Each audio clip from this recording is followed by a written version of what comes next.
ভাই-বোনের সম্পর্ক পৃথিবীর সবচেয়ে মধুর ও অটুট বন্ধন।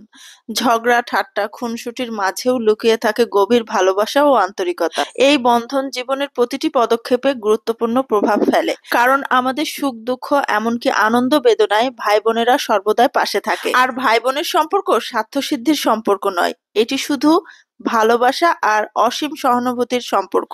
ভাই-বোনের মধ্যে যা থাকে তা হলো একে অপরকে বোঝার বিশেষ ক্ষমতা, যা পৃথিবীর অন্য কোনো সম্পর্কের মধ্যে নেই। কিন্তু আসলে কি বাস্তবে ভাই-বোনের সম্পর্ক এমন হয়? না, কখনোই হয় না। বেশিরভাগ ক্ষেত্রে ভাই-বোনের সম্পর্ক প্রথম ভালো থাকলেও সম্পত্তি ভাগাভাগির সময় কিন্তু ভাই-বোনের সম্পর্ক খারাপ হয়ে যায় বা ভাই-বোনের সম্পর্কের মধ্যে বিভেদ সৃষ্টি হয়। সম্পত্তি করে কখনো ভাই-বোনের মধ্যে সম্পর্ক নষ্ট করবেন না। সব সম্পত্তি একা ভোগ করতে গিয়ে ভাই-বোনের হক মারবেন না। শুধু নিজের স্ত্রী, নিজের সন্তানের কথা চিন্তা করে ভাই-বোনের সাথে খারাপ সম্পর্ক করবেন না বা ভাই-বোনের মন ভাঙবেন না। আপনি যে সম্পত্তির কাগজগুলো যত্ন করে লকারে লক করে রেখেছেন, যাতে কেউ ধরতে না পারে, কেউ ছুঁতে না পারে, শুধু আপনারই থাকে, মৃত্যুর পর এই কাগজগুলো কিন্তু ভাগ হয়ে যাবে। আপনি এই দুনিয়া থেকে বিদায় নিতে না নিতেই কিন্তু হাতে এই কাগজগুলো ভাগাভাগি হয়ে যাবে। আপনার মৃত্যুর পর কি হবে জানেন? আপনার মৃত্যুর পর একদিন আপনার সন্তানও আপনাকে ভুলে যাবে। আর আপনার স্ত্রী, সে হয়তো বা বিয়ে করে ফেলবে বা সেও আস্তে আপনাকে একদিন ভুলে যাবে। আর এমন একদিন আসবে যখন আপনার কবরের অস্তিত্বও খুঁজে পাওয়া যাবে না।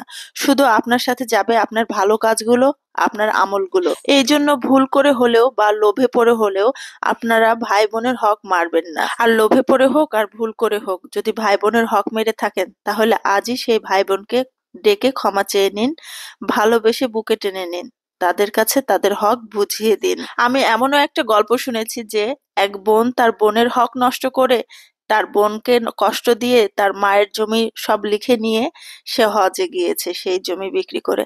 আচ্ছা বলেন তো, হজ তো পবিত্র জিনিস, একজনের হক মেরে সে হজে গেলে কি সেই হজ আল্লাহ কবুল করবে?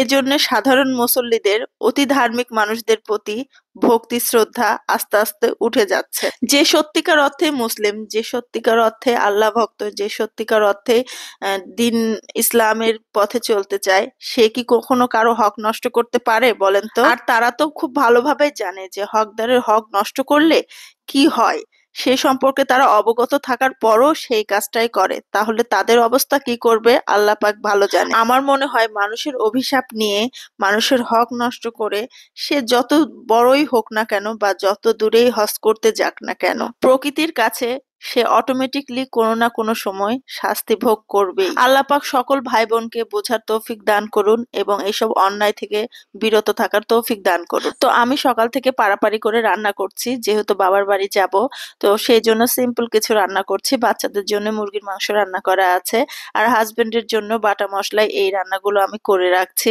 আর ধনিয়া পাতা ভর্তা আমার ছেলে খুব পছন্দ করে, সেই জন্য তার জন্য একটু ধনিয়া পাতার ভর্তা করে নিলাম। যদিও বাবার বাড়ি যাওয়ার জন্য আরো 2 দিন অপেক্ষা করতে চেয়েছিলাম, কারণ আমার বাবার বাড়িতে আব্বু আম্মু কেউ নাই, তারা গ্রামের বাড়িতে ধান উঠেছে সেখানে গিয়েছে। তো সেই জন্য অপেক্ষা করতে চাচ্ছিলাম, কিন্তু বাচ্চাদের যেহেতু পরীক্ষা শেষ হয়েছে, তাই তারা আর অপেক্ষা করতে চাচ্ছিল না, বলছে যাব। আর এদিকে আমার ভাইও বারবার ফোন দিচ্ছে যে আপু চলে আয়, সমস্যা নাই, 2-1 দিনের মধ্যে আব্বু আম্মু চলে আসবে। তো আমি সেই জন্য সকাল সব রান্না বান্না করে নিচ্ছিলাম। আমার রান্না বান্না শেষ হয়ে গেল। দেখা হবে নেক্সট ভিডিওতে। সে পর্যন্ত সবাই ভালো থাকবেন, সুস্থ থাকবেন। আল্লাহ হাফেজ।